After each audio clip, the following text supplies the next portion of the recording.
ચેનલમાં આપનું સ્વાગત છે। હું છું કવિતા પંચાલ ને હવે જોઈએ આજના સમાચાર।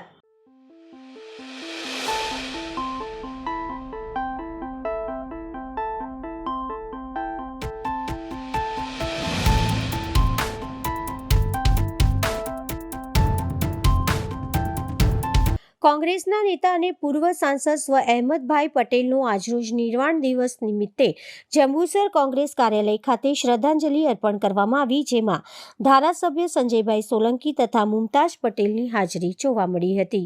કેન્દ્રીય ચૂંટણી પંચ દ્વારા નિમાયેલા ખાસ જનરલ નિરીક્ષક અને ખાસ જનરલ પોલીસ નિરીક્ષક શ્રી જિલ્લા ચૂંટણી તંત્રની કામગીરીની સમીક્ષા કરી।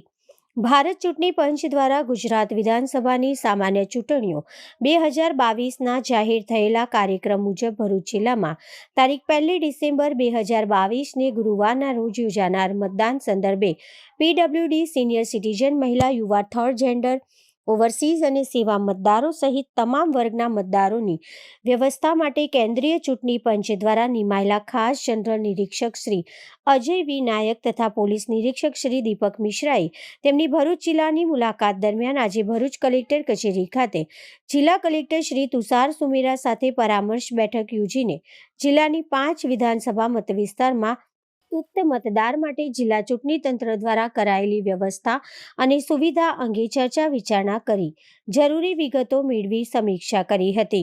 જિલ્લા ચૂંટણી અધિકારી શ્રી તુષાર સુમેરાએ જિલ્લા ચૂંટણી તંત્ર દ્વારા ઉક્ત બાબત અંગે આંકડાકીય વિગતો સાથેની માહિતીથી કેન્દ્રીય ચૂંટણી પંચના ખાસ નિરીક્ષક શ્રી વાકેફ કર્યા હતા।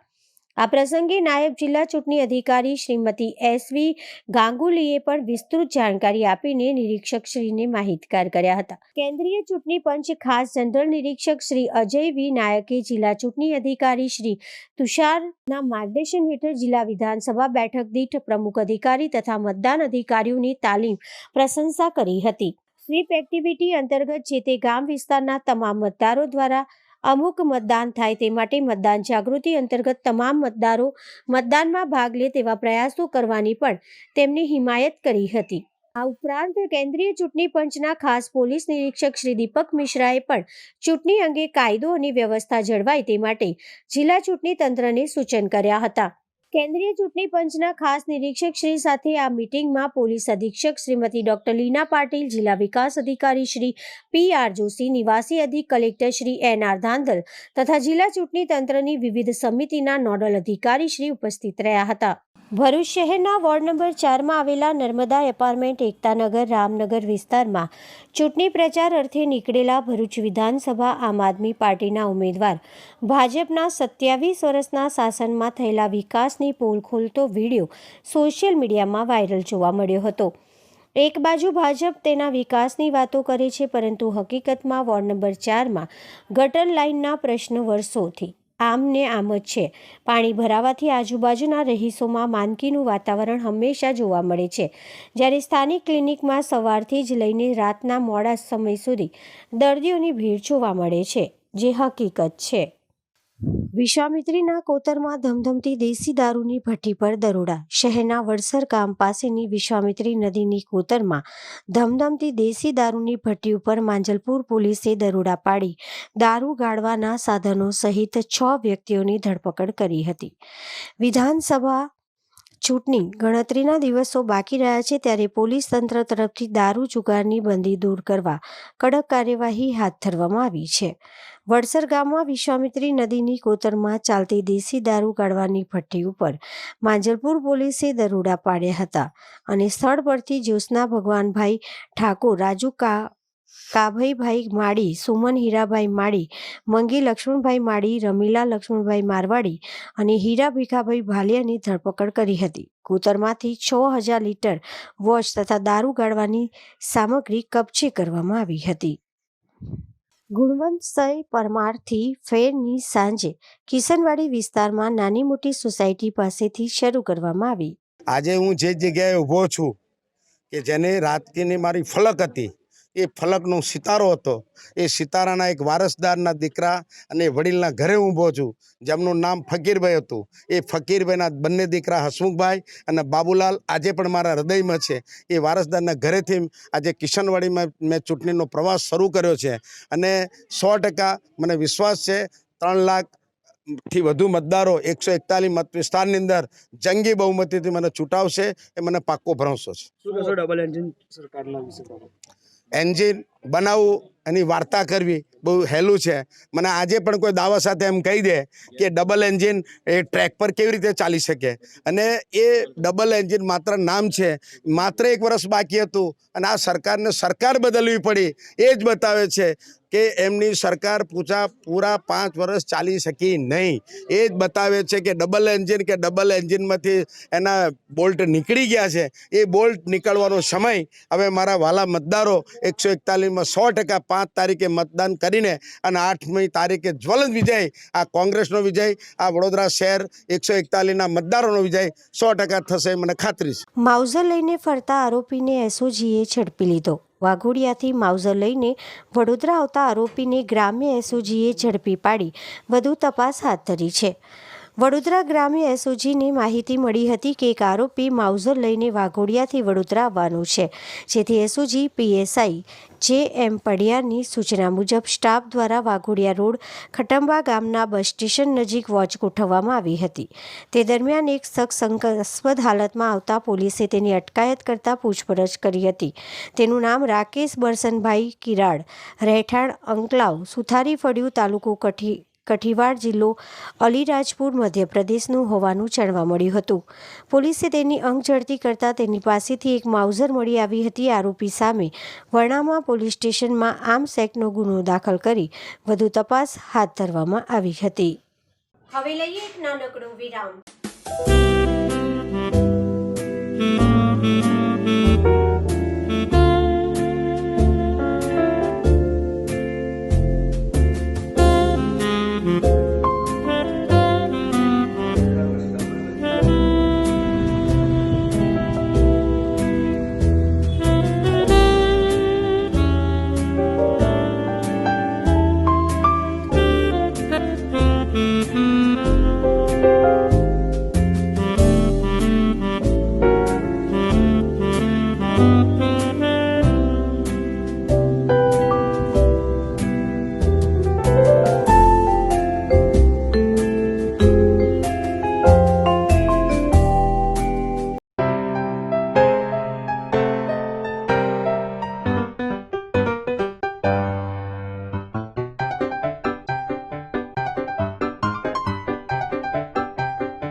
એવરેસ્ટ ગ્રુપ દ્વારા રેસકોર્સ જેવા પોશ વિસ્તારમાં પાર્કિંગની તમામ સુવિધાઓ સાથેનું અદ્યતન કમર્શિયલ હબ એવરેસ્ટ ઓનિક્સ.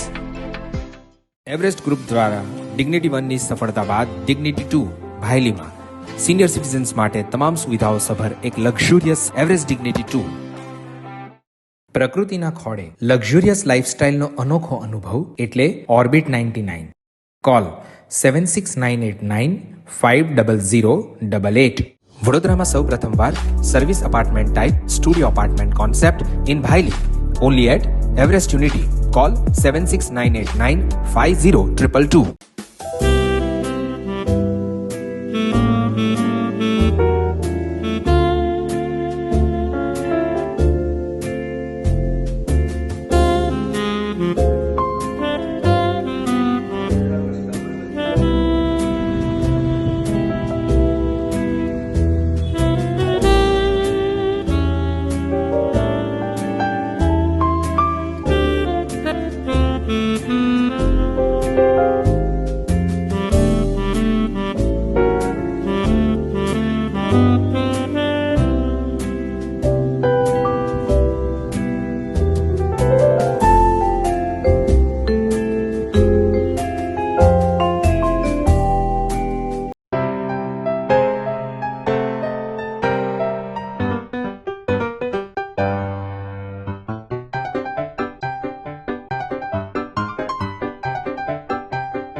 વિરામ બાદ ફરી એકવાર બીબીએન ન્યૂઝ ચેનલમાં આપનું સ્વાગત છે. વાઘોડિયામાં આપના કાર્યકર્તાનું અપક્ષ ઉમેદવાર મધુ શ્રીવાસ્તવને સમર્થન. વિધાનસભા ચૂંટણીમાં વડોદરા જિલ્લાની વાઘોડિયા બેઠક રાજકીય સ્તરે ચર્ચાનો વિષય બની છે. ત્યારે હવે વાઘોડિયામાં આપના કાર્યકર્તાઓએ અપક્ષ ઉમેદવાર મધુ શ્રીવાસ્તવને સમર્થન આપતા મધુ શ્રીવાસ્તવે તેમનો ખેસ પહેરાવી સ્વાગત કર્યું. વડોદરા જિલ્લાની વાઘોડિયા વિધાનસભા બેઠક રાજકીય સ્તરે ચર્ચાસ્પદ બનવાનું કારણ છે કે વાઘોડિયા બેઠક ઉપર ભાજપના ઉમેદવાર મધુ શ્રીવાસ્તવનું એક હથ્થું શાસન રહ્યું છે. પરંતુ આ વર્ષે મધુ સામે નમતું ન જોખી પક્ષ તરફથી અશ્વિન પટેલને ઉમેદવાર બનાવવામાં આવ્યા છે, જેના કારણે મધુ શ્રીવાસ્તવે અપક્ષ ઉમેદવારી નોંધાવી છે. તો બીજી તરફ ધર્મેન્દ્રસિંહ વાઘેલાએ પણ આ બેઠક ઉપર અપક્ષ ઉમેદવારી નોંધાવી છે, જેના કારણે ચૂંટણીના મેદાનમાં વાઘોડિયા બેઠક ઉપર ચતુષ્કોણીય જંગ સર્જાયો છે. ત્યારે આપ કાર્યકર્તાનો ટેકો પણ મધુ શ્રીવાસ્તવને મળ્યો હતો. વધુએ તેમને ખેસ પહેરાવી સ્વાગત કરી મતદારોને મતદાન માટે અપીલ કરી હતી. વાઘોડિયા મત વિસ્તારના આમ પાર્ટીમાં જોઈન થયા હતા. એ આમ પાર્ટી છોડીને મારી સાથે જોઈન થયા છે અપક્ષ તરીકે કે ભાઈ અપક્ષ તરીકે મધુભાઈ શ્રીવાસ્તવ અમે તમને ટેકો આપીએ છીએ અને તમને જંગી બહુમતીથી જીતાઈ લાવીશું. પહેલાં તો ધન્યવાદ છે આમ પાર્ટીના બધા જ યુવાનો અને કાર્યકર્તાઓને કે મારામાં જોઈન થયા છે, મારા પર વિશ્વાસ મૂક્યો છે. એમના અધૂરા કામ છે એ કામ બી પૂર્ણ કરવાની મેં જવાબદારી લીધી છે. અને મારા મતદારોને વાઘોડિયા 136 મત વિસ્તારના ભાઈઓ બહેનો વડીલો યુવાનોને મારી નર્મ વિનંતી છે કે મારું નિશાન ખેડૂતનું નિશાન છે. ખેડૂત બે શેરડી લઈને ઊભો છે. એ નિશાન પર જ વોટિંગ કરશો.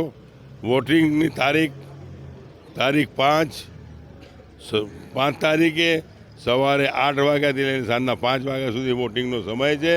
તો ચોક્કસપણે ખેડૂતને વોટિંગ કરજો. હું ખેડૂતનો દીકરો છું, હું ખેડૂત છું અને ખેડૂતનો નિશાન એટલા માટે જ મેં કહ્યું છે કે ગ્રામ્ય વિસ્તારના બધા ખેડૂતો જ છે ને ખેડૂત પર જીવી રહ્યા છે. તો ખેડૂતનું નિશાન ખેડૂતો નિશાન શેરડી લઈને ઊભો છે. એ નિશાનને વોટિંગ કરશો. તમારા અધૂરા કામ બાકી છે એ બાકી પૂર્ણ કરીશ. નર્મદાનું પાણી પહોંચાડવાનું 20% બાકી છે વાઘોડિયા તાલુકામાં. મહીસાગરનું પાણી પહોંચાડવાનું 72 ગામની યોજના 20-30% બાકી છે. 70% પહોંચતું થયું છે. એ પાણી પહોંચાડવાનું બી મારી કર્તવ્ય છે. અને જે કંઈક વિકાસના કામો બાકી છે એ બી પૂર્ણ કરવાનો છે. આપ સૌને ખબર હશે કે અગાઉ 75 સાલની ઉજવણી નિમાયેલી. એટલે 75 સાલની ઉજવણીના દરમિયાનના અંદર મારા વાઘોડિયા 136 વિસ્તારમાં, વાઘોડિયા તાલુકામાં અને વાઘોડિયાના અંદર, વાઘોડિયા તાલુકાના અંદર 20,000 બાળકોને દત્તર મેં આપ્યા છે શિક્ષણ ક્ષેત્ર માટે. એવી રીતે વડોદરા તાલુકાના બાળકોને બી સરકારી સ્કૂલમાં ભણતા હોય એમને બી મેં 20,000 દત્તર આપ્યા. 40,000 દત્તર મારા વાઘોડિયા મત વિસ્તારને આપ્યા કે જ્યારે 75 સાલની ઉજવણી મનાવતા હતા તે દરમિયાનમાં. આ કાર્ય કર્યું છે. શિક્ષણ ક્ષેત્ર આગળ વધારવાનું કર્યું છે. આરોગ્ય વધારવાનું કીધું છે. અને મારા મત વિસ્તારના અંદર ઇન્ડસ્ટ્રીયલ એરિયા અને વિકાસને આગળ વધવાના પ્રયાસ કર્યા છે. અને મારા વાઘોડિયા મત વિસ્તારના જેટલા લોકો ભણીને આગળ વધશે એમની નોકરી માટે, એમની રોજી માટે અને એના માટે બી હું તત્પર ઊભો રહીશ અને એમના કામ કરીશ. આજરોજ લીમખેડા વિધાનસભા આપના ઉમેદવાર નરેશભાઈ બારિયાને ઠેર ઠેર જબરજસ્ત જનસમર્થન મળી રહ્યું છે. આજરોજ લીમખેડા વિધાનસભા સંગઠન મંત્રી શૈલેષભાઈ હઠીલાના નેતૃત્વમાં સિગવડ તાલુકાના સુડિયા ગામે પરિવર્તન સંકલ્પ સભામાં આપના રાજ્ય સચિવ અને પ્રદેશ પ્રવક્તા જયેશ સંઘાડા, દાહોદ લોકસભા સંયુક્ત સચિવ રમસુભાઈ હઠીલા, દાહોદ જિલ્લા ઉપપ્રમુખ શ્રીમતી તરુલતાબેન હઠીલાની ઉપસ્થિતિમાં અલગ અલગ 3 બૂથ વાઇઝ અલગ અલગ પરિવર્તન સંકલ્પ સભા યોજાઈ, જેમાં સુરેશભાઈ કાળુભાઈ નિસરતા બારિયા, પ્રતાપ ધનાભાઈ બારિયા, લલિતભાઈ ધોલાભાઈ બારિયા, દિનેશભાઈ કાળુભાઈ, ડિંડોર લાલુભાઈ દલાભાઈ તેમજ 100 જેટલા સમર્થકો સાથે આમ આદમી પાર્ટીમાં જોડાયા. જેમાં જયેશભાઈ સાંગાડાએ જણાવ્યું કે વર્ષોથી ભાજપનો ગઢ રહેલી લીમખેડા વિધાનસભામાં આ વખતે પરિવર્તન નિશ્ચિત છે. નમસ્કાર સાથી મિત્રો, ગુજરાત વિધાનસભા 2022ની ચૂંટણી આવી ગઈ છે. અમે 131 લીમખેડા વિધાનસભા ક્ષેત્રની અંદર ગામે ગામ ફળીએ ફળીએ ફરી રહ્યા છે. હીરાપુર, પોપણ અને સરજુમી આ બૂથ આમ આદમી પાર્ટી 80%થી વધારે મતદાન આમ આદમી પાર્ટીના નરેશભાઈ બારિયાને પડવા જઈ રહ્યું છે. ભાજપ અને કોંગ્રેસ ફક્ત 10% વોટ એ પણ તેમના સ્થાનિક કાર્યકર્તા અને તેમના ઘર પરિવાર સિવાય અન્ય કોઈ વ્યક્તિ વોટ આપવા માટે તૈયાર નથી. આ 3 જગ્યાના તમામ બૂથો આમ આદમી પાર્ટી 80%થી વધારે મતદાન મેળવી અને ગુજરાતની અંદર આમ આદમી પાર્ટીની સરકાર બનવા જઈ રહી છે. અને 131 લીમખેડા વિધાનસભા ક્ષેત્રની અંદર આમ આદમી પાર્ટી 25,000થી વધારે લીડથી જીતવા જઈ રહી છે. જય હિન્દ, જય ભારત. રાષ્ટ્રીય અધ્યક્ષ શ્રી જેપી નડ્ડાજીના શુભ હસ્તે ભાજપના સંકલ્પ પત્રની ઘોષણા પ્રદેશ કાર્યાલય શ્રી કમલમ ખાતે કરવામાં આવી. ઘણા સમયથી જેની આતુરતાપૂર્વક રાહ જોઈ રહ્યા હતા એવા ભારતીય જનતા પાર્ટીનો આજે મેનિફેસ્ટો એટલે કે સંકલ્પ પત્ર બહાર પડ્યો. ગુજરાતના માનનીય પ્રદેશ અધ્યક્ષ શ્રી CR પાટીલ સાહેબ, ગુજરાતના યશસ્વી મુખ્યપ્રધાન શ્રી ભૂપેન્દ્રભાઈ પટેલ તથા રાષ્ટ્રીય અધ્યક્ષ શ્રી જેપી નડ્ડા સાહેબે લગભગ 45થી 50 મિનિટ સુધી ગુજરાતના ઇલેક્શન માટેનો મેનિફેસ્ટો આજે જાહેર કર્યો. ઘણી સુંદર યોજનાઓ, ખાસ કરીને ઇન્ફ્રાસ્ટ્રક્ચર ક્ષેત્ર હોય, IT ક્ષેત્ર હોય, ડ્રગ ક્ષેત્ર હોય, દવા સેન્ટર, કોઈપણ ક્ષેત્ર હોય, ખૂબ સરસ યોજનાઓ ભારતીય જનતા પાર્ટી એમના સંકલ્પ પત્રમાં સાંકળી લીધી છે.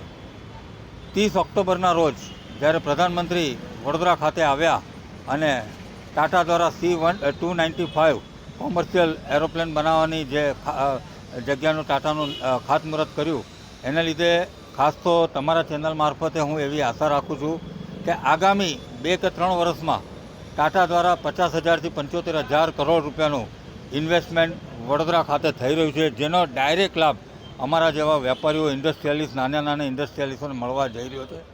જેને લીધે બજારમાં રૂપિયો ઠલવાશે એટલે દરેક વેપારીઓ પાસે રૂપિયો આવતો જશે એટલે વેપાર ધંધા પણ વધશે. ઘણી બધી સુંદર યોજનાઓ, આજે રોડ હોય, રસ્તા હોય, ઘણી બધી સંકલ્પપત્રમાં ભારતીય જનતા પાર્ટીએ સાંકળી લીધું છે. 2 વસ્તુ જે મને ઠીક નથી લાગી એમાં કે ગૌ હત્યા માટે ખાસ તો આજે હિન્દુ અને જૈન હોવાના નાતે ગૌ હત્યા ઉપર હજુ વધારે પ્રકાશ પાડવાની ખૂબ જરૂર હતી. પણ જે રીતના જેપી નડ્ડા સાહેબે કીધું છે કે જે વસ્તુ સંકલ્પપત્રમાં નથી એ પણ એ લોકો સાંકળી લીધી છે, તો આ પણ સાંકળી લેશે એવી હું આશા રાખું છું. સાથે સાથે ગુજરાતમાં જે દારૂબંધીની જે મશ્કરીઓ થાય છે, દારૂબંધીની એક ફિક્સ પોલિસી ગુજરાતમાં કાયમ થવી જોઈએ. કે રોજે રોજ આપણે વાંચીએ છીએ કે આજે આટલા લાખ રૂપિયાનો દારૂ પકડાયો. સરકારે આ પોલિસી માટે ફરી એક વખત રીથિંકિંગ કરવાની જરૂર છે. ઓવરઓલ હું આજના સંકલ્પપત્રને 100માંથી 99% માર્ક આપું છું.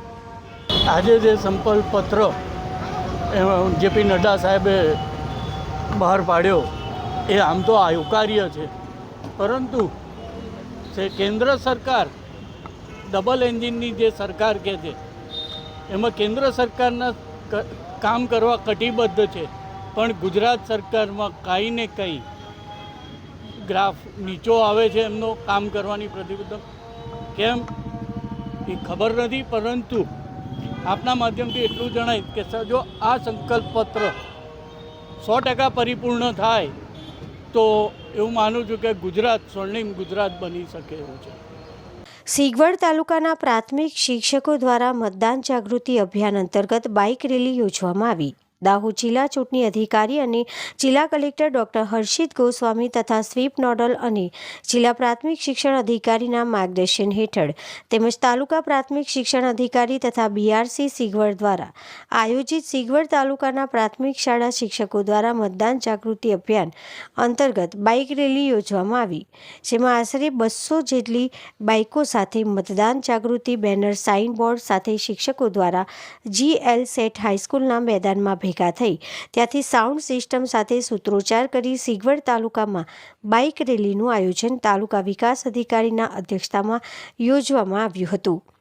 જ્યારે આવનારા દિવસોમાં વિધાનસભાની ચૂંટણી આવવાની હોય, મતદારો દ્વારા તેમના મતનો અધિકાર માટે જાગૃત થાય, તેમને તમામ મતદારો તેમના મતદાન કરે અને લોકશાહીના પર્વની ઉજવણી થાય તે આશયથી મતદાન જાગૃતિ અભિયાન હેઠળ બાઇક રેલી યોજવામાં આવી હતી. ભાષા કે અન્ય કોઈ પણ પ્રકારના પ્રલોભનથી પ્રભાવિત થયા સિવાય અચૂક મતદાન કરીશું. આભાર. ભરૂચ જિલ્લામાં મુક્ત અને ન્યાયી ચૂંટણી યોજવા માટે વિવિધ કામગીરી અંતિમ ચરણમાં છે. ત્યારે તારીખ 20 નવેમ્બરથી BLO ઓફિસરો દ્વારા ભરૂચ જિલ્લાના 5 વિધાનસભા વિસ્તારોમાં QR કોડવાળી મતદાર માહિતી સ્લીપનું વિતરણ શરૂ કરવામાં આવ્યું છે. વિધાનસભાની ચૂંટણીને અનુલક્ષીને જિલ્લા ચૂંટણી તંત્ર દ્વારા 12,67,569 મતદાર સ્લીપ છાપવામાં આવી છે, જેનું યુદ્ધના ધોરણે તમામ વિધાનસભાના મત વિસ્તારોમાં વિતરણ કરાઈ રહ્યું છે. હાલમાં બૂથ લેવલ ઓફિસરો દ્વારા ઘરે ઘરે જઈને મતદાતાઓને સ્લીપ આપવામાં આવી રહી છે. મહત્વપૂર્ણ કે મતદાર સ્લીપમાં આ વખતે ફોટોના બદલે QR કોડ પ્રિન્ટ કરવામાં આવ્યા છે. આ QR કોડ સ્કેન કરતા જ મતદારની વિગતો જોવા મળે છે. ઉપરાંત સ્લીપમાં મતદારનું નામ, વિધાનસભા મત વિસ્તારના મતદાર ઓળખપત્ર નંબર, મતદાર ભાગ નંબર તથા સરનામું, મતદાર ક્રમાંક, મતદાર મથકનું નામ, CEOની website, CEO call centre, toll free number 1950 જેવી વિગત દર્શાવવામાં આવી છે. મતદાર સ્લીપની પાછળની બાજુએ મતદાન મથકનો ગૂગલ મેપ પણ આપવામાં આવ્યો છે. સ્લીપમાં મતદાનની તારીખ 1 ડિસેમ્બર 2022 તેમજ મતદાનનો સમય સવારે 8 થી સાંજે 5 પણ દર્શાવવામાં આવ્યો છે. ભાજપના પ્રવક્તા અને રાજ્યસભાના સાંસદ સુધાંશુ ત્રિવેદી ચૂંટણી પ્રચારમાં વડોદરા શહેરના મહેમાન બન્યા છે. ત્યારે આજે તેઓએ મીડિયાને સંબોધન કર્યું. ગુજરાત વિધાનસભાની ચૂંટણીના બીજા ચરણમાં હવે ગણતરીના દિવસો બાકી રહ્યા છે. ત્યારે દરેક રાજકીય પક્ષના સ્ટાર પ્રચારકો દ્વારા પૂરજોશમાં પ્રચાર પ્રસાર આરંભી દેવામાં આવ્યો છે. ત્યારે વડોદરામાં વડાપ્રધાન નરેન્દ્ર મોદીની સભા યોજાઈ ગઈ. ત્યારે હવે ભાજપ દ્વારા પ્રવક્તા અને રાજ્યસભાના સાંસદ સુધાંશુ ત્રિવેદીને મેદાનમાં ઉતારવામાં આવ્યા અને આજે તેઓએ મીડિયાને સંબોધન કર્યું હતું. देखिए, जहाँ तक अगर आपने देखा होगा तो सबसे ज़्यादा दागी उम्मीदवार कौन सी पार्टी में है? हाँ, तो नहीं, मीडिया की जो रिपोर्ट है, हम ये कहना चाहते हैं कि यदि किसी भी प्रत्याशी की जो भी संपत्ति है, ये तो सार्वजनिक दृष्टि से होता है ना. तो आज की डेट में कोई सार्वजनिक रूप से किसी की भी कोई संपत्ति है तो जनता की नॉलेज में है, उसमें कोई बात छुपी हुई हो, छुपा के ढका के कुछ किया हो तो बात हो सकती है, और जो बात सामने है तो जनता के सामने सामने ही दिखती है।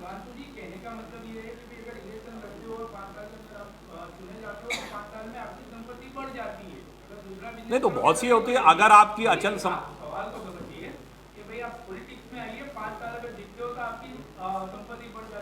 मैं कह रहा हूं जो पॉलिटिक्स में नहीं भी रहता है 5 साल में उसकी अचल संपत्ति बढ़ती है कि नहीं?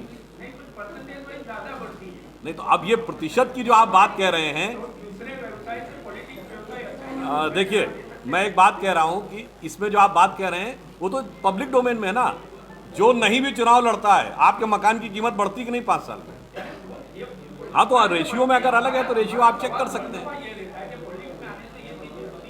हाँ बहुत अच्छा याद दिलाया।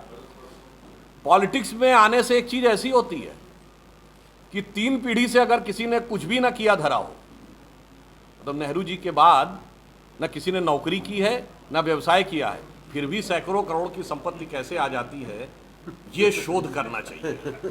और सैकड़ों करोड़ का इनकम टैक्स का नोटिस भी आ जाता है, ये शोध करना चाहिए। और इतना ही नहीं, पूरे भारत में होता है।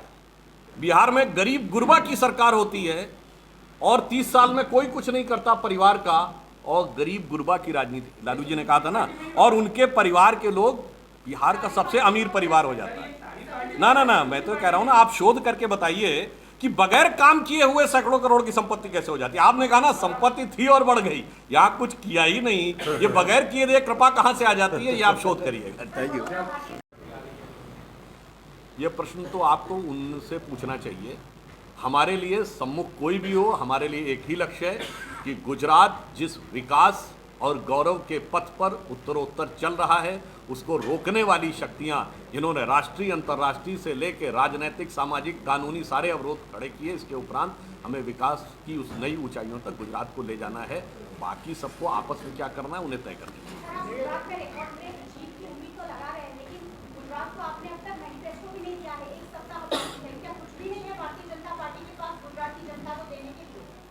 प्रतीक्षा करिए, जल्दी ही मैनिफेस्टो रिलीज होने जा रहा है। नहीं हो सकता जल्द, 1-2 दिन के अंदर। गुजरात में विकास हो रहा है, साथ में महंगाई भी बढ़ रही है, तो महंगाई कम करने के लिए पार्टी क्या करेगी? देखिए महंगाई की दर आज भी निश्चित रूप से महंगाई बढ़ी है पिछले 3-4 वर्षों में, पर यह भी ध्यान रखिए विश्व में 63 देशों में महंगाई दर 10% से ऊपर है। ये इंग्लैंड में सारा सत्ता परिवर्तन क्यों हुआ है? अर्थव्यवस्था और महंगाई की वजह से। पूरा यूरोप महंगाई की दौर में, आप लोग प्रबुद्ध हैं, आप जाके देखिए अमेरिका में भयंकर महंगाई, इसीलिए वो अपने इंटरेस्ट रेट बढ़ाते चले जा रहे हैं। चीन में स्थिति ये है कि वहाँ से सीधे खबर तो आती नहीं है, मीडिया में इस ढंग की खबरें थी कि हुनान प्रोविंस में बैंक डिफॉल्टर हो गए और इस कारण से बैंकों के बाहर टैंक लगाने पड़े। मैं श्रीलंका पाकिस्तान की बात नहीं कर रहा हूँ। इतने बुरे दौर में भी, वैश्विक अर्थव्यवस्था के बुरे दौर में, यूँ समझिए कि समुद्र में सुनामी आई हुई है, उसके बावजूद हमारा जहाज का कैप्टन यानी श्री नरेंद्र मोदी जी बड़ी कुशलता के साथ उसे चलाते हुए ले जा रहे हैं। इस बुरे दौर में भी हमारी आज महंगाई की दर विकास की दर से नीचे, जबकि अच्छे से अच्छे दौर में, कांग्रेस के दौर में हमेशा विकास की दर महंगाई की दर के नीचे रहती है। देखिए दुर्भाग्य ये है कि शायद कांग्रेस के नेता अपने ही नेताओं के बारे में नहीं, स्वातंत्र वीर सावरकर भारत के इतिहास के एकमेव क्रांतिकारी हैं जिनको 2 जन्मों का कारावास हुआ। और महत्वपूर्ण बात यह है कि जिस वर्ष में उनको 2 जन्मों का कारावास हुआ वो वर्ष था 1910, और 1910 में कांग्रेस का अध्यक्ष जानते कौन था? विलियम वेडनबर्न, जो ब्रिटिश सरकार के सेक्रेटरी थे, इंपीरियल सिविल सर्विसेज के ऑफिसर के सदारत में बैठे थे। तो आप माफ़ी की बातें करते, आप तो मातहत थे। और दूसरा, यदि राहुल गांधी जी नाम में गांधी लगाए हैं तो कभी गांधी जी का भी तो कुछ पढ़ लिया करें। 26 मई 1920 को महात्मा गांधी ने स्वयं के द्वारा संपादित यंग इंडिया में एक आर्टिकल लिखा था जिसका शीर्षक था सावरकर ब्रदर्स, और उसमें महात्मा गांधी लिखते हैं कि इनमें से एक भाई विनायक सावरकर से मुझे लंदन में मिलने का मौका मिला, और आगे गांधी जी का शब्द है, मेरी नज़र में वो बहादुर, चतुर और देशभक्त है। તો આ હતા આજના સમાચાર. કાલે ફરી મળીશું આ સમયે આ ચેનલ પર. ત્યાં સુધી સમગ્ર BBN ન્યૂઝ ચેનલની ટીમને રજા આપશો.